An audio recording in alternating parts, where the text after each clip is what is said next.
Okay, so when you think of Henry VIII's wives, what comes to mind? Probably tragedy, right? Divorce, execution, the whole dramatic saga. But what if I told you one of them played the game so well that she didn't just survive, she totally thrived? Yeah, this is the story of the queen who flipped the script. I mean, that's the real question here, isn't it? How do you survive a king who literally executes his wives? We're talking about a guy who's already beheaded one wife and kicked another to the curb. So you can bet that every single decision you make is, quite literally, a matter of life and death. And for the queen we're talking about today, Anne of Cleves, that whole high-stakes game started with, well, a pretty major mismatch. A classic case of what you see is not what you get. All right, let's paint a picture. The year is 1539. King Henry VIII is in a really tough spot. I mean, think about his track record. His first wife, divorced. His second, executed. His third, tragically, died in childbirth. So he is desperate. He needs a new wife, he needs a political alliance, and he really, really needs a male heir. The pressure is on. The stakes, they just couldn't be any higher. So, a portrait of this German noblewoman, Anne of Cleves, shows up at court, and Henry looks at it and thinks, yes, this is it, the solution to all my problems. I mean, in the painting, she looks regal, she looks calm, she looks like the perfect queen.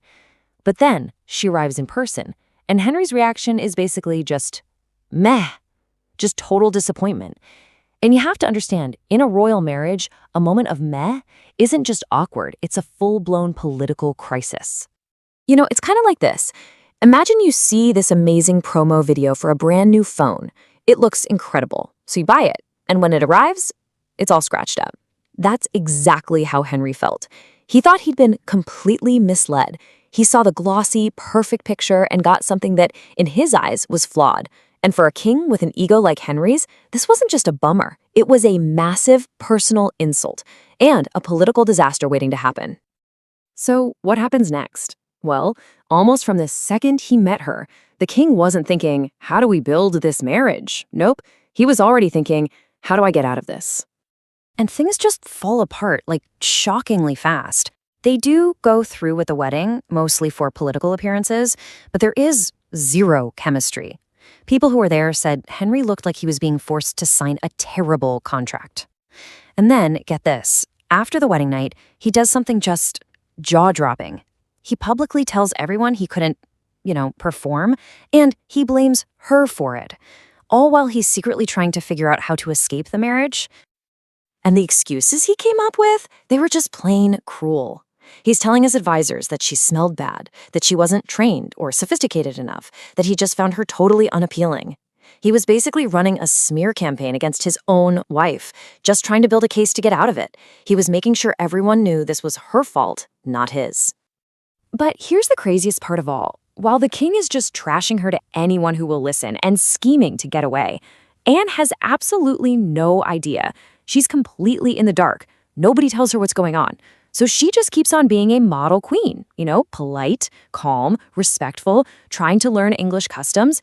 As far as she knows, everything is going just fine. I mean, it really is like he's trying to return a product without a receipt. He's not treating Anne like a person, let alone his queen.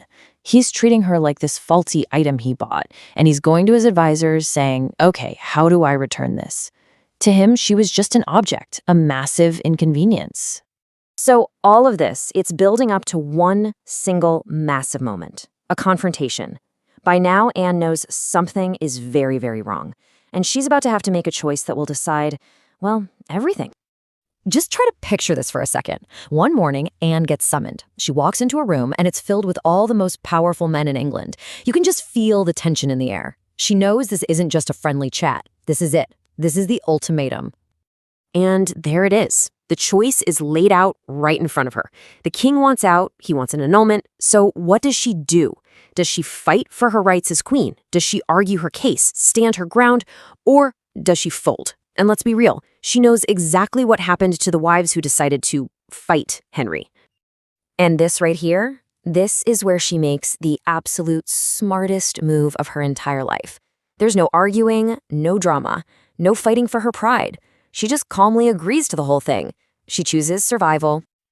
And because she chose cooperation instead of confrontation, well, what happened next was something nobody saw coming.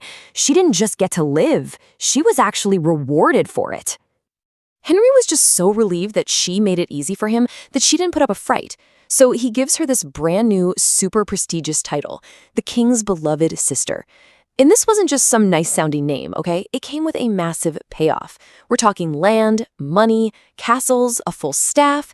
Basically, she got all the perks of being royalty with none of the drama and, more importantly, none of the risk. And you want to know how old she was when this all went down? 24. She was just 24 years old. I mean, at an age where most of us are just figuring things out, Anne of Cleves basically won the lottery and retired. She got a life of incredible wealth and independence, and, most importantly, she kept her head. And you can really see just how brilliantly she played her cards when you look at the list.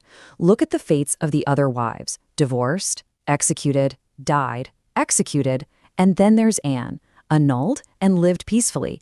In the deadly game of musical thrones that was Henry's court, she was the only one who cashed out early with the winning ticket.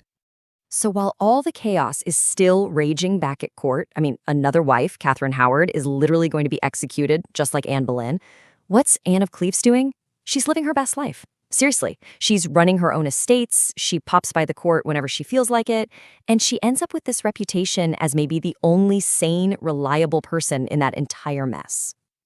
So when you really look back at it, her story isn't a failure at all. It's a masterclass. It's basically the blueprint for how to survive a tyrant. You know, people asked if she'd ever remarry, but why would she? Think about it. She had her own money, her own castles, and total freedom. She had peace. Why would she trade all that in to roll the dice on another risky political marriage? It would have been crazy. She knew she'd already won the grand prize. And that really is the heart of it, isn't it? Anne understood something really fundamental about power in that situation. She knew this wasn't a battle she could win by fighting head-on. The only winning move was to refuse to play Henry's game. So she stepped back, she made a strategic retreat, because she knew the prize she was playing for, her life, her freedom, was worth so much more. So often, history calls her the ugly queen or the forgotten one, but that just completely misses the point. She wasn't the loser in this story. You could argue she was the biggest winner of them all. She didn't lose the king, she saved herself from the king. And that kind of leaves us with a really interesting question, doesn't it? We live in a world that usually celebrates the big, loud, dramatic wins. But Anne of Cleves, her story offers a totally different playbook. It makes you wonder, maybe the quietest win is actually the most powerful one.